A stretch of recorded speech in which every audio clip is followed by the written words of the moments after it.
Hello guys! So, samahan niyo po ako magluto ng aming dinner. So, napakasarap po nitong ating lulutuin tonight. Para sa ating dinner, ayan yung ating salted egg tofu with kangkong. Nako, request po ng aking 3 sons kasi mahilig po talaga silang tatlo sa tofu. So guys, enjoy watching po. So, nilagyan ko rin yan guys ng kangkong para may gulay tayo. So, yun na yung ating tofu dyan. Cubes ko lang yan guys. So, after niya nagpainit ako ng kawalit, naglagay ng mantika. At pag mainit na, inilagay na natin dyan yung ating mga tofu na pig slice na mga cubes. And pag nag-brown na po yan, ayan, pwede na rin natin yan ahunin. Ayan. So, dahil wala pa tayong sweldo, ayan, tipid-tipid muna tayo guys. Pero kahit ganito lang, kasimpleng ulam na to ay napakasarap naman po. Ayan. Talagang mapapa-only rice ka sa sarap nito. So, ayan na nga yung ating second batch dyan. At after nyan, luto na lahat yung ating piniritong tofu. At ayan yung ating kangkong na nilinisan. Siyempre, meron ako natirang isang bugkos, isang taling kangkong. So, ayan yung ating bawang at yung ating salted egg. So, gumamit po ako ng 3 pirasong salted egg. At ayan, at naglagay na uli ako sa ating bagong kawali ng 2 kutsarang butter. So, pwede po kayong gumamit ng margarine. Kung ano po ang available nyo po. Ayan. So, after niya nilagay na natin dyan yung ating bawang. At nilagay na rin natin dyan yung ating salted egg na dinurog-durog. Ayan.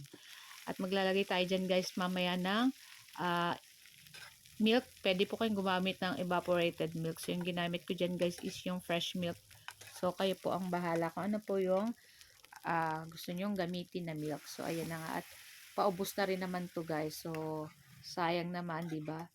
Ilagay na natin dyan sa ating nilulutong tofu, salted egg tofu. So, ayan na nga. At naglagay na rin tayo dyan ng paminta.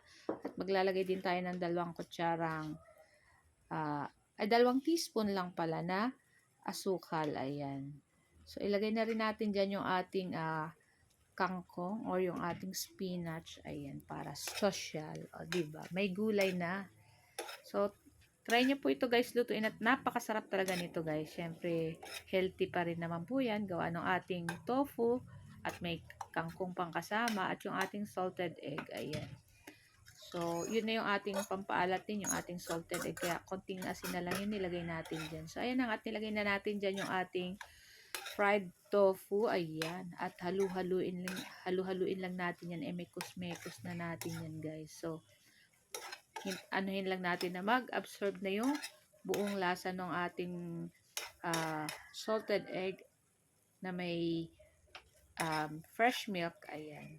So, ilang minuto lang yan guys ay luto na rin naman po ito at papatay na natin yung apoy at ito-transfer na natin yan sa ating mangkok. So guys, ito lang aming video today at sana po nag-enjoy kayo ng aming dinner. Nako guys, try nyo na po itong lutuin at napakasarap at magugustuhan ng mga anak ninyo. So guys, thank you for watching and see our next video again. Happy 8K followers! Ciao!